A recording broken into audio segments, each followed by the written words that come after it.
sa sugilanon sa Diyos ang himaya. Ipatungan og dako ang iyang ulo tungod kay dunay nakasampaw, dunay warrant of arrest. Pero inala siya sa Ginoo nga ipahimutang naabot siya sa Bible School. O sa panahon nga giabot ang warrant dito sa Bible School, kay kuwaon siya ang iyang director sa Bible School, maoy nakingatubang o na-absuelto kay napamatudan na siya nagtinuray pagpanalagad sa Ginoo. Daghang salamat ang Diyos mo ng panalangin. Hangtod karon sa siya sa nagadumalaw daghang simbahan ug gani sa Visayas, kung dunay mga magpakasal sa Visayas, siya ang dunay authority as a solemnizing officer under the banner of the House of Prayer for Nations, and it was issued last a few months ago in the Central Office of Manila. So atong pagagpaka ng Ginoo.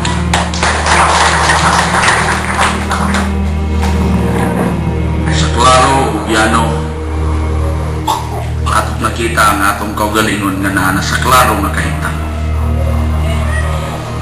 Pinaagi sa pulong sa Ginoo, kinana ta sa klaro nakabaton ta og igong kabugaton, igong dignidad, igong determinasyon o nahinluan ta sa pulong. Ug human ni anak ta karon sa gitawag usa ka tawo, usa ka kinabuhing sangkap tungod kay sumiaging mga lecture ang pulong sa Ginoo mauman si Jesus ug tanang napuy-an sa pulong na ay Dios.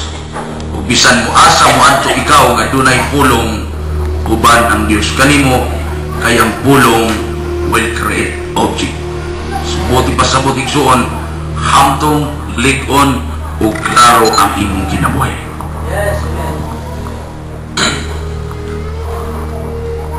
Nya karon pastor, asa naman ta paingon? Kung atong kuhaon ang dagan sa pagbuhat sa Ginoo, dunay mga tinubdan nga naa sa kabukiran. Ang tinubdan sa kabukiran mudagayday paingon sa patag ug muambak ngadto sa mga lugot. Mudagayday ang tubig paingon sa dagat, pero matingala ka nga sa kadugay sa panahon wa man mapuno tungod kay kadtong naka-eskwela og science, paggawas sa tubig sa kabukiran mato sa dagat, pagsubang sa adlaw musaka, pagsaka dito muhamog siya sa tanang kahoy nga mudagay hantod og balik. Ug atong makita kung ang tubig gani nga atong matawag way buot, nakahibalo siyang padulngan. So Kristohanong klaro sa pagpangalagad, Kristohanong lig-on, kabaw siya, asa siya paingon, santang buhi pa. Amen. Tanang buhi mingog amin. Pero in negative side, na ay delikado sa tubig. Unsa kang tubig ka? Dili tubig katong evaporate nga gidala dito, pero na tubig nga makamatay. Kanang gitaglaw tawag stagnant water. The word stagnant means poisonous. If we will compare our life as a water, then you will become stagnant, meaning to say it is a dangerous. It's a danger of a human life once you are in the level of the so-called stagnancy. Kaya kung ang tubig gani may stagnant, itlogan o mga lamok, dayon pagkabuhig sa lamok, upaak sa tao, nadala na siya virus na dinggi. O sa pagkamapaakan o dinggi, muubos ang platelet, na di man ko doktor, ug hangtod nga mo epekto, mahimo siya cancer sa imong dugo ug mupatay sa tao.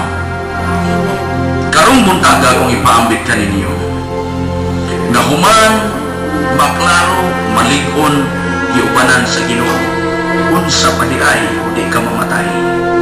Ang tanang gusto pang magpagabuhi mayong amin. Una, gitawag ta sa Ginoo. Excuse me. Nga mahimong ingon na ani for this year 2011. Sugot mo sa dili igsoon, moabot na lang ang 2012, di na gyud mo balik ning adlaw karong naglingkod ka diha. So, una nga punto din nga akong tan-awon, kamo nga, ay salamat ron, kamo nga dalag tubig din mahimo pod mong pastor, unya kamo nga dala og tubig, kaingon man Ginoo ang maghatag panalanginan o ginatos kapilo, magkaroon na mong kanang gitawag refilling station of mineral water. Amen. Ako nang i-declare.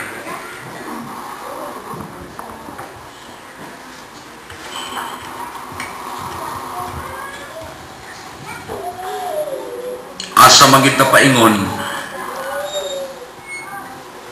kayog muhunong may stagnant man, unya makahuna-huna ka nga nganong dili man tibuok pamilya nimong gikabig sa Ginoo, ikaw raman. Ang mga pamaagi nga akong nakita sa Biblia, unsaon nga magpabiling lunhaw o lapas ang atong pagkaklaro, ang atong pagkalig-on kun nahibaw ka o unsay sunod nimong buhaton. Akong balikon, ikaw may unang gikabig dinha sa imong pamilya, unsa na imong trabaho. Deuteronomio Kapitulo 6